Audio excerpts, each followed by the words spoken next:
I feel incredibly lucky that I actually work in a job that I can't wait to get to every morning. The biggest issue is my wife ringing me and telling me to come home at night. I've always been very interested in conservation and wildlife, so I'm very excited to be involved in a pretty neat conservation project which has a lot of impact on a lot of people's lives. I suppose it started when my grandfather gave me a crystal radio kit set for Christmas when I was 8 years old.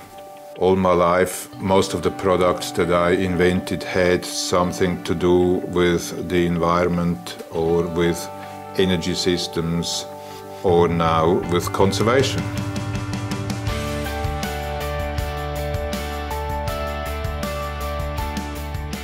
New Zealand's a pretty unique place because aside from some bats, we have no native land mammals here.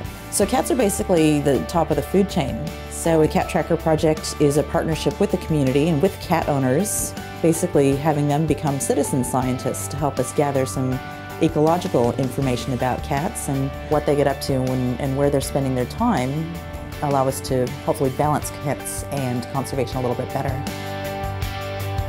When you have a sanctuary where you have 600 bait stations, monitoring tunnels or traps, it can take 2 or 3 weeks for a biosecurity person to get to each of those and check their status.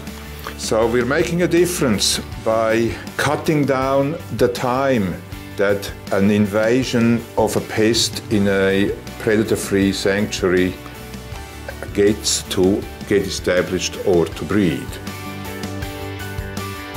When I heard about the whole idea of Otaki off the grid and what some people were doing around the development of a clean technology centre in Otaki, it really captured me because I sort of thought, wow, wouldn't it be great for our young people to actually get alongside these people and listen to their ideas, and where could that roll on to? So being the lucky recipient of the Conservation Innovation Award, it's really been able to make Cat Tracker a reality.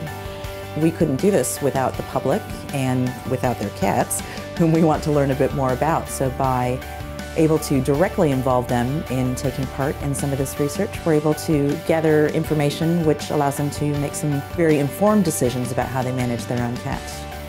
It would have been much harder for me to do it on my own, and certainly would have taken several years to get to the point that we have got in 10 months. And the other side of the coin was that there was coin. There was some cash that all of a sudden became available for us to then branch out and look at what else could we bring to the table that would excite our young people. So the sunraker models, for instance, that the students are absolutely fascinated by. If we want to save our kiwi and save our native birds, we're gonna have to go into this with big numbers. To really make a difference, you've got to have a whole lot of people doing their bit, and passionate people pushed together can do some special things.